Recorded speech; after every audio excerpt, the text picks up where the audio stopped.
Hello everyone, आज हम current affairs आधारित एडवांस मेंस प्रश्नों को समझेंगे। ये वीडियो आपको कॉन्सेप्ट क्लियर करने के साथ साथ आंसर राइटिंग में भी मदद करेगा। चलिए शुरू करते हैं। प्रश्न 1। भारत में कोऑपरेटिव सोसाइटीज की उपलब्धियों और हालिया सुधारों का समालोचनात्मक विश्लेषण कीजिए। उपलब्धियां: ग्रासरूट स्तर पर आर्थिक लोकतंत्र को मजबूत किया, ग्रामीण ऋण और कृषि विपणन को बढ़ावा मिला। सफल उदाहरण: अमूल द्वारा दूध क्रांति, इफ्को द्वारा उर्वरक उपलब्धता। ग्रामीण क्षेत्रों में रोजगार के अवसर बढ़े, महिला सशक्तिकरण को बढ़ावा मिला। हालिया सुधार: 2021 में सहकारिता मंत्रालय की स्थापना। मल्टी स्टेट कोऑपरेटिव सोसाइटीज संशोधन अधिनियम 2023। डिजिटलीकरण और पारदर्शिता पर जोर। समस्याएं: राजनीतिक हस्तक्षेप, पेशेवर प्रबंधन की कमी, क्षेत्रीय असंतुलन, कमजोर जवाबदेही। निष्कर्ष: कोऑपरेटिव क्षेत्र में अपार संभावनाएं हैं, लेकिन पारदर्शिता और स्वायत्तता आवश्यक है। प्रश्न 2। लोकपाल ऑफ इंडिया की भूमिका और उसकी सीमाओं पर चर्चा कीजिए। परिचय: 2019 में स्थापना। प्रधानमंत्री, मंत्री, सांसद और अधिकारी इसके दायरे में आते हैं। भूमिका: भ्रष्टाचार की शिकायतों की जांच, स्वतंत्र निगरानी संस्था, जवाबदेही को मजबूत करना। सीमाएं: नियुक्ति में देरी, अपनी जांच एजेंसी का अभाव, सीबीआई पर निर्भरता, जन जागरूकता की कमी।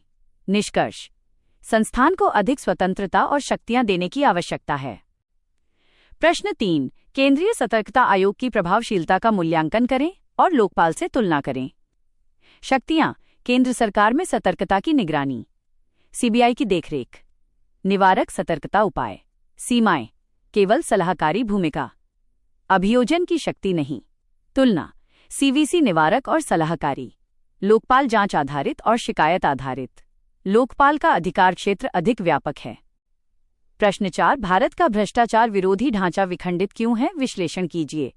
संस्थाएं: लोकपाल, केंद्रीय सतर्कता आयोग, सीबीआई। समस्याएं: अधिकार क्षेत्र में ओवरलैप, समन्वय की कमी।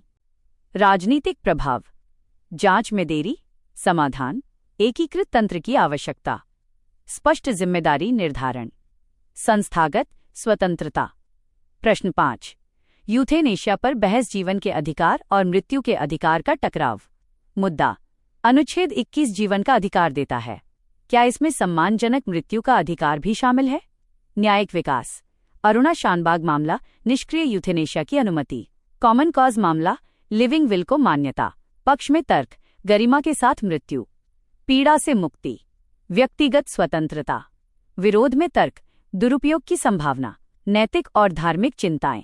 निष्कर्ष: सख्त नियमों के साथ संतुलन आवश्यक है। प्रश्न 6। निष्क्रिय यूथेनेशिया और लिविंग विल की चुनौतियां। नैतिक सहमति का प्रश्न, परिवार और मरीज के बीच टकराव, कानूनी जटिल प्रक्रिया, जागरूकता की कमी। चिकित्सा: डॉक्टरों में कानूनी भय, स्पष्ट दिशा निर्देशों का अभाव। समाधान: प्रक्रिया को सरल बनाना, जागरूकता बढ़ाना, स्पष्ट दिशा निर्देश। प्रश्न 7। एमएस साहू समिति की सिफारिशें और प्रभाव। सिफारिशें: सार्वभौमिक पेंशन कवरेज, राष्ट्रीय पेंशन प्रणाली को सरल बनाना, निजी क्षेत्र की भागीदारी, डिजिटल पंजीकरण। प्रभाव: वित्तीय समावेशन बढ़ा, वृद्धावस्था सुरक्षा मजबूत हुई। समस्याएं: जागरूकता की कमी, असंगठित क्षेत्र की सीमित भागीदारी। प्रश्न 8। राष्ट्रीय पेंशन प्रणाली में वित्तीय स्थिरता और सामाजिक सुरक्षा का संतुलन। सकारात्मक पक्ष: टिकाऊ प्रणाली, सरकार पर बोझ कम। चुनौतियां: बाजार जोखिम, निश्चित रिटर्न का अभाव। बहस: पुरानी पेंशन योजना बनाम नई पेंशन प्रणाली। समाधान: मिश्रित मॉडल अपनाना, वित्तीय साक्षरता बढ़ाना। प्रश्न 9। प्रधानमंत्री इंटर्नशिप योजना की उपयोगिता।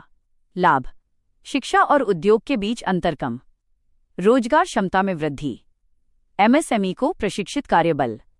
चुनौतियां: सीमित पहुंच, गुणवत्ता की समस्या, शहरी झुकाव। समाधान: ग्रामीण युवाओं पर ध्यान, प्रमाणन और स्टाइपेंड।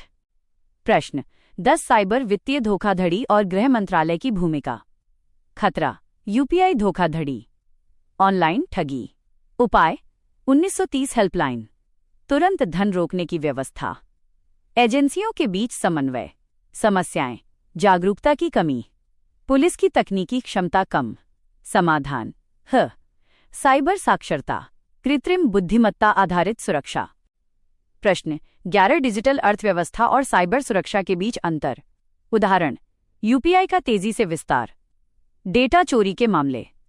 कारण कमजोर साइबर ढांचा, प्रशिक्षित विशेषज्ञों की कमी। प्रभाव विश्वास में कमी, आर्थिक नुकसान। समाधान मजबूत डेटा सुरक्षा कानून, नियमित साइबर ऑडिट।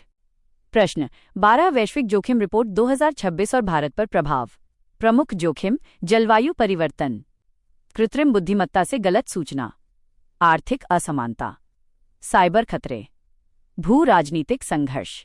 भारत पर प्रभाव कृषि क्षेत्र पर दबाव, रोजगार में बदलाव, वित्तीय दबाव, आंतरिक सुरक्षा चुनौतियां।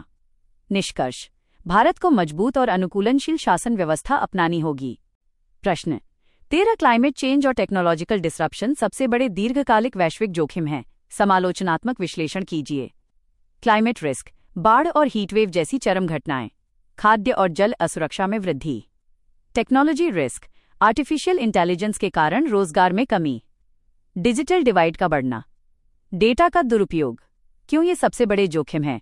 इनका प्रभाव दीर्घकालिक और वैश्विक है। ये एक दूसरे से जुड़े हुए जोखिम हैं। काउंटरव्यू जियोपॉलिटिकल संघर्ष और महामारी भी गंभीर खतरे हैं। निष्कर्ष एक मल्टी डायमेंशनल रिस्क फ्रेमवर्क की आवश्यकता है। प्रश्न 14 उभरते वैश्विक जोखिमों के संदर्भ में भारत को अपनी नीतियों में क्या बदलाव करने चाहिए?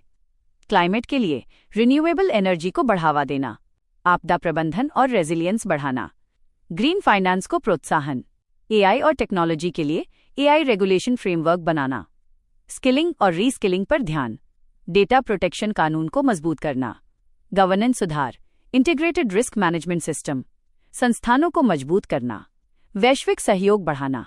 लक्ष्य विकास, स्थिरता और सुरक्षा के बीच संतुलन बनाना। प्रश्न 15 रिस्क गवर्नेंस पब्लिक पॉलिसी का केंद्र बनता जा रहा है। परीक्षण कीजिए।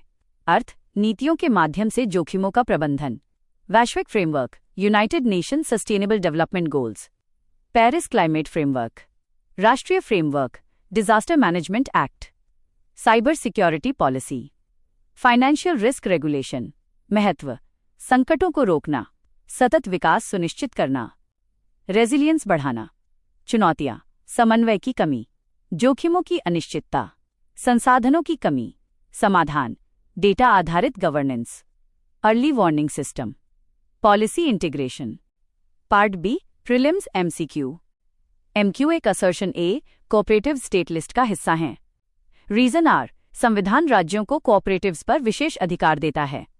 सही उत्तर विकल्प ए दोनों सही हैं और आर ए को स्पष्ट करता। व्याख्या कोऑपरेटिव सोसाइटीज राज्य सूची का विषय हैं, इसलिए राज्यों को इस पर विशेष अधिकार प्राप्त हैं। एमसीक्यू 2 असर्शन ए लोकपाल प्रधानमंत्री की जांच कर सकता है। रीजन आर प्रधानमंत्री पूरी तरह लोकपाल के दायरे से बाहर है।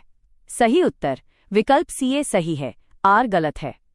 व्याख्या लोकपाल प्रधानमंत्री की जांच कर सकता है, लेकिन कुछ शर्तों के साथ। एमसीक्यू 3 असर्शन ए केंद्रीय सतर्कता आयोग एक संवैधानिक संस्था है। रीजन आर इसे कार्यपालिका के प्रस्ताव से बनाया गया था। सही उत्तर विकल्प डी ए गलत है, आर सही है। व्याख्या सीवीसी एक सांविधिक संस्था है, संवैधानिक नहीं। एमसीक्यू 4 असर्शन ए निष्क्रिय यूथेनेशिया भारत में वैध है। रीजन आर सुप्रीम कोर्ट ने लिविंग विल को मान्यता दी है। सही उत्तर विकल्प ए दोनों सही हैं और आर ए को स्पष्ट करता है। एमसीक्यू 5 असर्शन ए एनपीएस एक डिफाइंड बेनिफिट स्कीम है। रीजन आर पेंशन राशि सरकार द्वारा तय होती है। सही उत्तर विकल्प डी ए गलत है, आर गलत है। व्याख्या एनपीएस एक डिफाइंड कंट्रीब्यूशन स्कीम है। एमसीक्यू 6 असर्शन ए साइबर फ्रॉड हेल्पलाइन नंबर 1930 है। रीजन आर इसे आरबीआई ने शुरू किया है। सही उत्तर विकल्प सी ए सही है, आर गलत है। व्याख्या ये हेल्पलाइन गृह मंत्रालय द्वारा संचालित है। MCQ 7 assertion a world economic forum एक इंटरगवर्नमेंटल ऑर्गेनाइजेशन है। रीजन आर इसका मुख्यालय स्विट्जरलैंड में है। सही उत्तर विकल्प डी ए गलत है, आर सही है। व्याख्या डब्ल्यूईएफ एक गैर सरकारी संस्था है। एमसीक्यू 8 असर्शन ए प्रधानमंत्री इंटर्नशिप स्कीम युवाओं की रोजगार क्षमता बढ़ाती है। रीजन आर यह इंडस्ट्री एक्सपोजर प्रदान करती है। सही उत्तर विकल्प ए, दोनों सही हैं और आर ए को स्पष्ट करता है। MCQ 9, निम्न में से कौन सी संस्थाएं भ्रष्टाचार विरोधी हैं? 1. लोकपाल, 2. केंद्रीय सतर्कता आयोग, 3. CBI। सही उत्तर विकल्प सी, 1, 2 और 3 सभी। MCQ 10, निम्न में से कौन से वैश्विक जोखिम हैं? 1. Climate change, 2. AI disruption, 3. Cyber threats. सही उत्तर विकल्प डी, 1, 2 और 3 सभी। अगर आपको ये वीडियो पसंद आया हो तो लाइक, शेयर और सब्सक्राइब जरूर करें। UPSC मास्टरमाइंड करंट अफेयर्स ऐसे ही क्वालिटी कंटेंट के लिए जुड़े रहें। धन्यवाद।